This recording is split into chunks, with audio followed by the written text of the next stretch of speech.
Assalamualaikum warahmatullahi wabarakatuh. Kembali kita jumpa di kesempatan yang insya Allah barokah ini.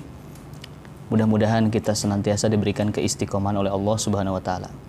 Mari kita lanjutkan anak-anak materi tarikh kita, judul kedua kitab Khulasah Nurul Yakin. Bismillahirrahmanirrahim. Nasabuhu wa wafatu walidihi. Keturunannya dan wafat orang tuanya.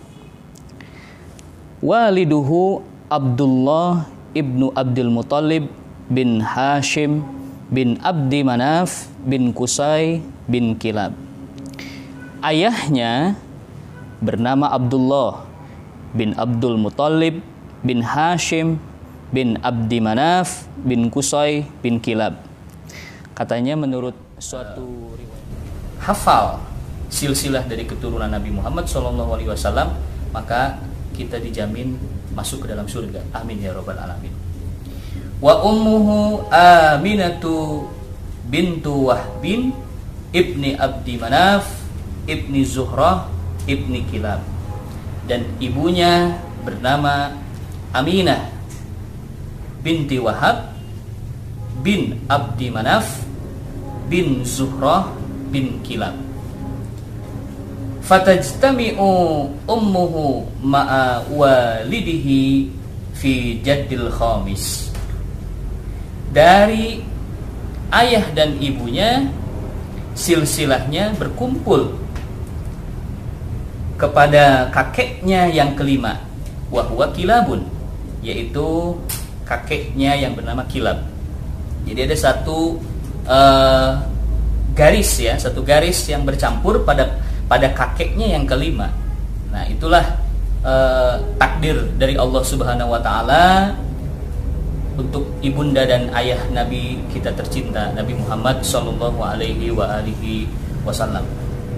Diceritakan kabarnya ya dari suatu riwayat, kedua orang tuanya ini diberikan oleh Allah tempat yang khusus nanti di surga ya, karena di dalam dirinya cikal bakal dari lahirnya manusia termulia, yaitu baginda Nabi Muhammad sallallahu alaihi wasallam. Ada satu kisah yang menceritakan bahwa dulu sebelum menikah Abdullah dan Aminah, dikisahkan katanya Abdullah ini adalah seorang laki-laki yang tampan, yang betul-betul wajahnya bercahaya ya, karena mungkin di dalam dirinya itu sudah ada benih Nabi Muhammad sallallahu alaihi wasallam. Kemudian dinikahkan oleh Sayyidah Aminah. Kalau kebiasaan orang Arab, yang melamar itu adalah Sayyidah Aminah ya, perempuannya. Nikahlah, kemudian diberikan Allah karunia, yaitu manusia termulia Nabi Muhammad SAW. Cahayanya pindah kepada dari Abdullah pindah ke Aminah. Walaqad tuwfiya waliduhu wa huwa fi batni ummihi.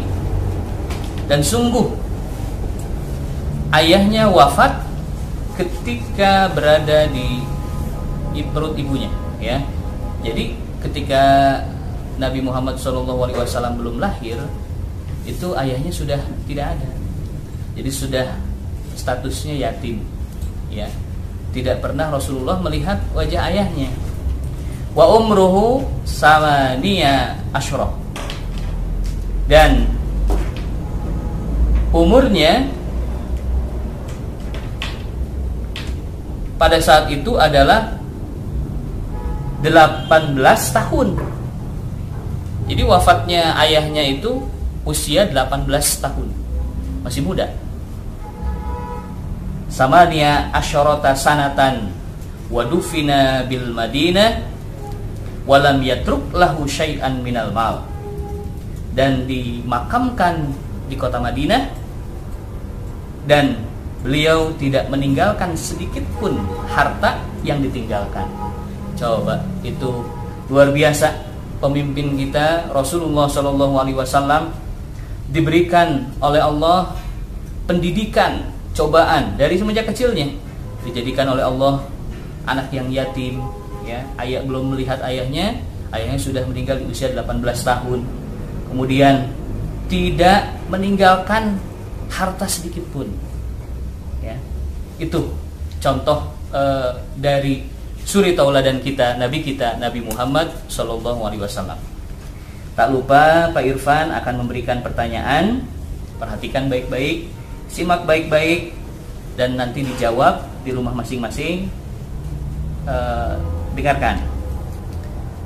Pertanyaan pertama, ma nasabuhu min jihati abihi. Siapa saja silsilah nasab dari ayahnya yang tadi disebutkan tuh, ya. Pertanyaan kedua, ma nasabuhu min jihati ummihi. Siapa saja nasab dari ibunda Nabi kita. Pertanyaan ketiga, fi ayyi jaddin tajtami'u ummuhu ma'a abihi. Di kakek yang keberapa berkumpulnya atau satu kakek yang tadi disebutkan dari ibu dan ayahnya Nabi Muhammad SAW. Kemudian pertanyaan berikutnya, mata tuwfiya waliduhu. Kapan wafat ayahnya baginda Nabi SAW? Pertanyaan terakhir, aina dufina, dan di mana dimakamkan Nabi kita Nabi Muhammad SAW. Itu saja mungkin materi untuk hari ini. Semoga bermanfaat. Kurang lebihnya mohon maaf. Wabillahi taufiq wal hidayah. Walakum minkum. Wassalamualaikum warahmatullahi wabarakatuh.